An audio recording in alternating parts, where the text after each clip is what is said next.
वीर हिंद की माटी में चरण पीऊंगा धोकर ऐसी वीर प्रसूता। जिसने बोए, इसका बेस खत्म कर दो भैया, बिल्कुल हटा दो बेस, बिल्कुल खत्म कर दो। जिसने बोए शेखर भगत से वीर हिंद की माटी में चरण पीऊंगा धोकर ऐसी वीर प्रसूता माओ के। कभी लेखनी नहीं लिखेगी चाटुकारिता की भाषा। इन बड़े लोगों के सानिध्य में बैठता हूं तो कुछ अच्छा लिखने की कोशिश करता हूं। आप लोग भी जब अपने गुरुओं के सानिध्य में बैठकर पढ़ाई करते होंगे तो निश्चित रूप से वो संस्कार निकल कर आते होंगे। मैं पंक्तियां आप तक पहुंचाता हूं। कभी लेखनी नहीं लिखेगी चाटुकारिता की भाषा, अक्षर अक्षर उगलेगा बस देश प्रेम की परिभाषा। कभी लेखनी नहीं लिखेगी चाटुकारिता की भाषा, अक्षर अक्षर उगलेगा बस देश प्रेम की परिभाषा। कलम हमारी, अरे कलम हमारी, कलम हमारी, कलम हमारी दुश्मन को शर्मिंदा करके मानेगी। कलम हमारी भगत सिंह को जिंदा करके मानेगी। कमाल है, कमाल है। कलम हमारी भगत सिंह को जिंदा करके मानेगी।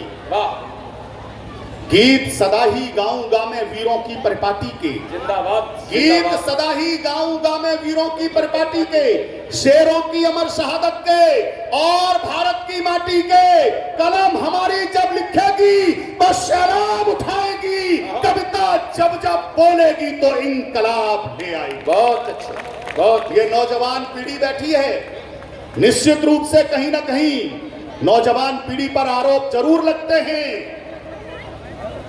माताजी पिताजी की डांट फटकार डेली रोज सुनने को मिलती है, लेकिन कहीं ना कहीं यही नौजवान पीढ़ी जब तिरंगे में लिपटकर और अपने गांव अपने घर वापस आती है, जब देश पर छावर होकर वापस आती है, तो सबसे पहले पिताजी का सीना चौड़ा हो जाता है।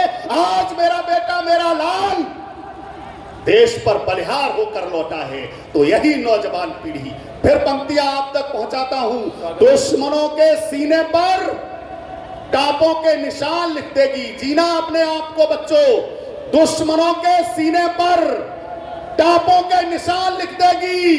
लिखेगी गोरा बादल, अरे राणा चौहान लिख देगी। दुश्मनों के सीने पर तैयार रहना, दुश्मनों के सीने पर टापों के निशान लिख देगी। लिखेगी गोरा बादल, राणा चौहान लिख देगी। मचलती नौजवानी, अरे मचलती नौजवानी ये अगर अपनी पे आ जाए तो जाकर पाक के संसद पे हिंदुस्तान लिख देगी। बहुत जाकर पाक के संसद पे हिंदुस्तान लिख देगी। एक हिंदुस्तान लिखने का काम हुआ 14 फरवरी को। 14 फरवरी आने वाली है, जिसको आप सब लोग वैलेंटाइन डे बोलते हैं, हम उसको शहीद दिवस बोलते हैं। 14 फरवरी का दिन पुलवामा का हमला हुआ। हमारे निर्दोष नौजवान सोते हुए कहीं ना कहीं अपने प्रियजनों की याद में सोते हुए जा रहे थे। एक धमाका हुआ और पूरी बस मलबे के ढेर में परिवर्तित हो गई। 44 निर्दोष नौजवान उस मलबे में शहीद हुए, उस हमले में शहीद हुए। हमारी मैनपुरी जनपद में एक कस्बा बरनहाल पड़ता है साहब, सद्देसर, उसमें भी एक राम वकील यादव जी शहीद हुए, सीआरपीएफ में तैनात थे। उनका जब पार्थिव शरीर आया, मुझे उनका पार्थिव शरीर देखने का सौभाग्य मिला। मैं बिल्कुल सत्य घटना आपके बीच में रख रहा हूं साहब, बिल्कुल सत्य सुनना। जिस किसी के घर में भी निश्चित रूप से फौजी कहीं ना कहीं होंगे, जीना उस व्यक्तित्व को। बिल्कुल सत्य घटना आपके बीच में पढ़ रहा हूं, रख रहा हूं।